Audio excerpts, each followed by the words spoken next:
Hello everyone.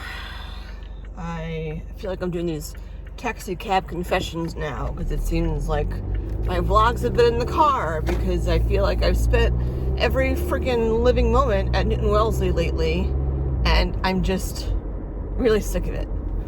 I usually do a vlog after my Lupron, but I'm driving in right now for my Lupron. My 16th Lupron. And like a couple days ago, I was like, oh, well, they said I was only going to be on it for 2 years, so 24 minus 16, like, yay, we're finishing things up, you know, the countdown is near. But it's always, like, the week before I get my Lupron that I get very emotional, I get really down. I know enough to not be like scared of how like down I get because it usually ends like a day or two after my Lupron. So I know that, like, you know, them jabbing the needle into me for the 16th fucking time is gonna make all this stop. And it's been almost a year and a half since my surgery, my diagnosis. And like my scars are healing and stuff. But it's like it's not over when like the number one thing when I go into Waze to plug in directions is always Newton Wellesley Hospital, and I'm just so over it. I'm so sick of going there. I'm just sick of going there. And I'm doing this strength and motion thing. I went to the gym there on Friday of last week, met with a trainer. Went there on Tuesday, like 2 days ago, which I thought was good for me actually, because also the week before my Lupron, I usually get sensory stuff going on, and working at the gym like kind of counteracts that because it gives my body the input that it's looking for. So I went on the elliptical, I went on the rowing machine, which I haven't been on a rowing machine in years. You know, I can't kayak, it's cold, it's winter. So I figured I would go on the rowing machine, and I only did 5 minutes, and then I did some exercises that I remembered on the exercise ball from when I was in PT, and then went back on for another 5 minutes, which overdid it because my back, like, it's probably my shoulder blades really, but like my upper back shoulder blade area was like wicked sore because I haven't like moved like that in a really long time. And yesterday was my birthday, and my kids were awesome, and I got all these messages on Facebook, and I was so tired. I was so tired, like, I didn't even read all of them, which is not like me. Like, I'm sick of being tired, and I know that's from all the meds and everything, too, and, like, you're supposed to just go back to, like, life the way that it was. I mean, like, going back to work and stuff, you know, and because I work 2 jobs, like, it's a lot to go from one to the next and to just be on in different ways. Maybe I need to just stop doing 2 jobs and just have 1 job that's like full-time. I don't know. And then I think, like, you know, that would require learning new skills, and I feel stupid sometimes. Like, I feel like it's not a brain fog thing, it's just like there's just so much going on in my head that I feel like I can't keep up the way that I used to, which I think is a lesson in and of itself that I shouldn't be keeping up, because I was often running around like a chicken with my head cut off. I actually filmed an episode of Neighbors to Know yesterday. It was the first time I'd been in the studio filming in front of a camera in about 3 years, which just seems so crazy long. And it was triggering, and I did it, and I haven't watched it yet. My boss is editing it for me, which is really nice, because it takes me a long time to edit. he could do things in like 5 minutes, it would take me 2 hours to do. And I had my kindness rock with me that said to be patient with myself as I evolve. And I asked like my viewers, for Neighbors to Know, to be patient with me and the show as the show evolves. Because really, like, at this point, I find filming in a TV studio to be confining. I just, like, I want to go out in the world and like, meet people and interview people, which is kind of what I wanted to do a few years ago. And then, like, I started having health problems and all this stuff happened. And it's just, like, I don't want to go back to life the way it was. In the way that I was running around like a chicken with my head cut off all the time. It's not a healthy way to be. And, like, your body starts giving you signs that, like, you just, like, slow down and take things step by step. And, I know to do that now. I just have to remember it's a more conscious thing, but I choose to do that. Now, like, it's fine, I'll just get through it, because I know that, like, I won't. I worked out for an hour in the gym, and maybe I should have only done 45 minutes, but I'm glad I didn't do, like, an hour and a half. So, like, I intentionally stopped after an hour because I thought that would have been fine.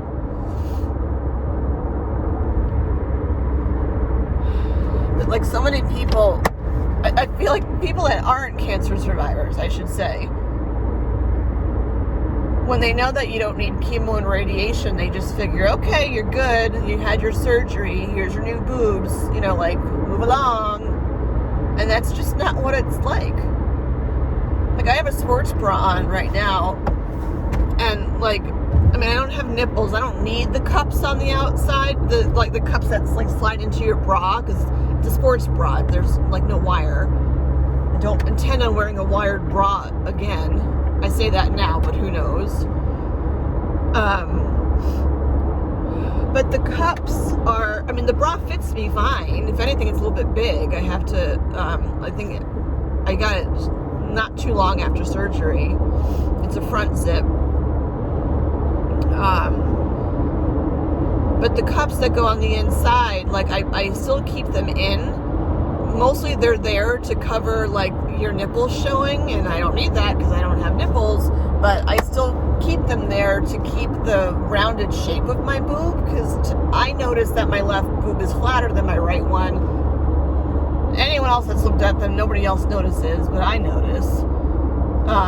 So I just keep them in there, and there's a weird protection factor of having that small piece of, like, padded fabric in there to, like, protect my boob, in case someone bumps into me or something. It's all psychosomatic. But I keep them in there anyway. But the thing is, like, on my right boob, it's like it's proportionate where it is and where its function is. And my left boob, it's like, here's the cup, the padding, and then, like, it sticks out more on the left side. And I know that I am going in for surgery to fix that. And I still have to call. Like, it's just, oh my gosh, it's December. It's friggin' December. And all this crap started in July of last year. And I feel like I am still constantly checking the gateway. And I'm constantly getting phone calls about something or other. And so many texts on my phone. Oh my God.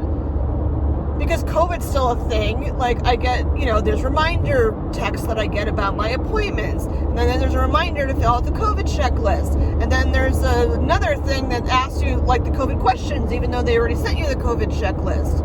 It's just, like, it's just constant reminders. And sometimes you just want to, like, not think about freaking medical anything for a day.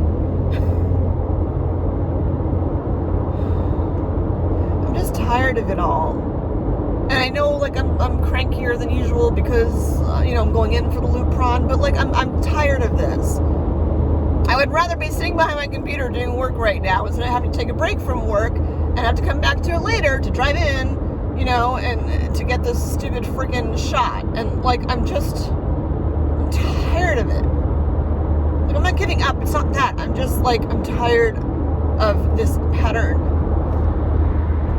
And, like, the pessimist in me is like, well, okay, when I hit that 24-month mark and like what magic will have happened, you know. I mean, so my birthday was yesterday. I'm 51. Hurrah. Whatever.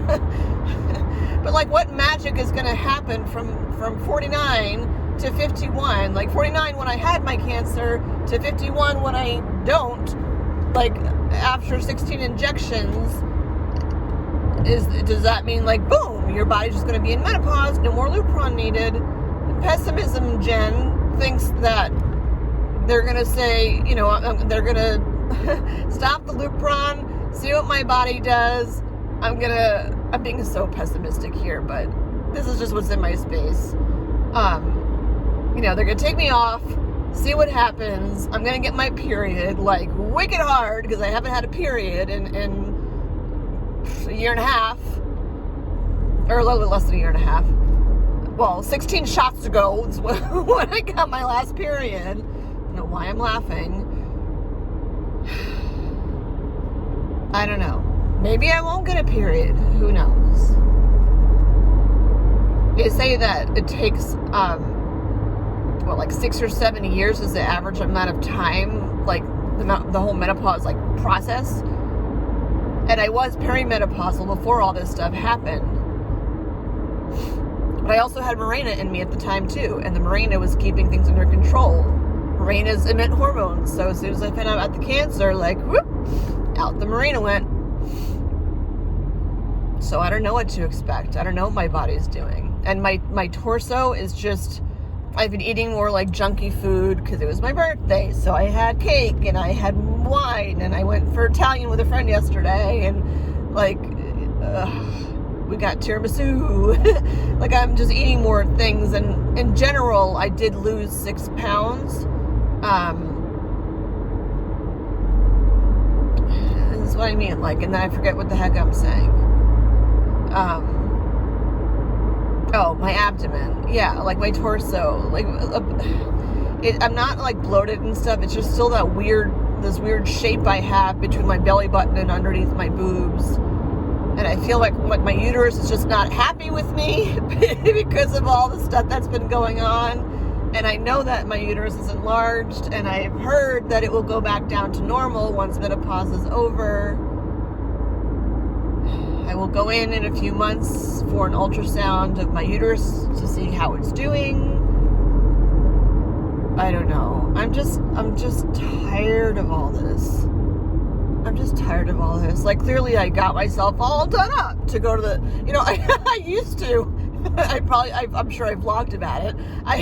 I went, whatever milestone came up. It was probably the 1 year of Lupron. I don't even remember, but I remember I wore wedge heels. It was over the summer, so maybe it was my 12th Lupron. I wore wedge heels and a dress, and I like did myself all up sexy like with my hair and my makeup. And now I'm wearing like an old work hoodie, my practical sports bra, and like yoga pants that are too short that I just grabbed out of the closet because I just don't care. I'm tired. And it's a tough like season with all this because you know, it's the holidays and I like doing it all up and I want to get the tree up and stuff too. But last year I couldn't put the tree up. My kids had to do it because I couldn't, you know, I had my T-Rex arms. They did everything, and it was just like, wow, they did everything. I had to ask a few times, but they did everything. And this year, like, they're both in college, so like, you know, I want to have my place all Christmas-fied when they are here, and that means me having to haul stuff, and I could ask for help and blah blah blah. I know I could do that, but honestly, there's been I don't take it personally because I know it's not just me. Like other people say the same thing.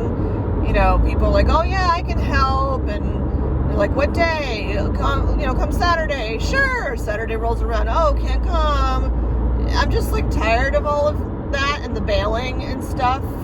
And where I am now is like, I don't even have the energy to ask. I don't need to be a martyr or anything. If it was something like, you know, super ridiculously heavy, I would ask for help, but I just have to take it in pieces. I guess that's the lesson. I don't know. I don't know. All right, I should probably start paying attention because I have to get off soon, but just chronicling this whole experience, the good, the bad, and the reality. That was my last neighbors to know, when everything was pink, like hot pink too.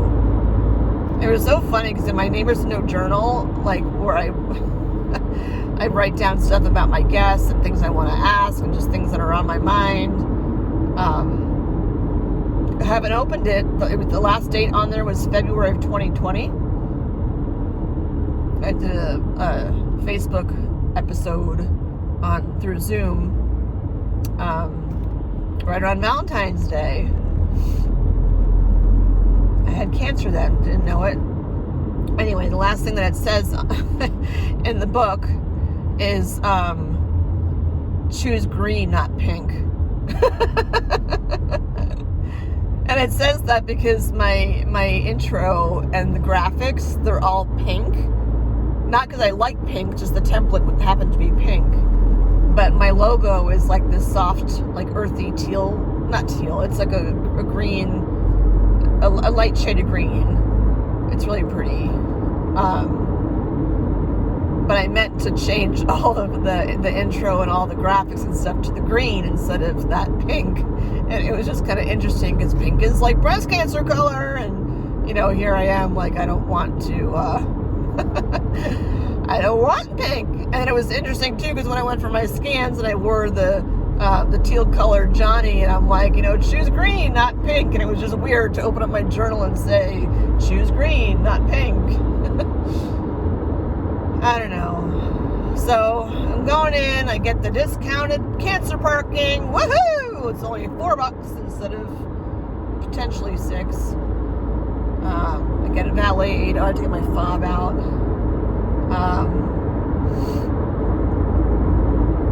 And then I'll go home and see what happens. Some months it's fine, some months it's not. Don't know. Just like over it. I don't know. Maybe this will be one of the appointments because randomly sometimes they ask me, like they put me in a separate room and they're like, so how are you doing? They actually haven't asked that in a while. And I was surprised when they did ask that. Maybe after you hit a gear of shots, they don't ask you anymore. I don't know. But I kind of would want them to ask me because I'm just like over it. And I might start crying when I'm there. Who knows? Because I'm like a pretty raw form right now. Alrighty. I'm going to sign off now. Got to pay attention. I don't even know if I passed my exit or not. Isn't that funny? Not really. I don't think I did. I have no idea. No, I didn't. It's the next exit. Alright. Until next time, people. Party on.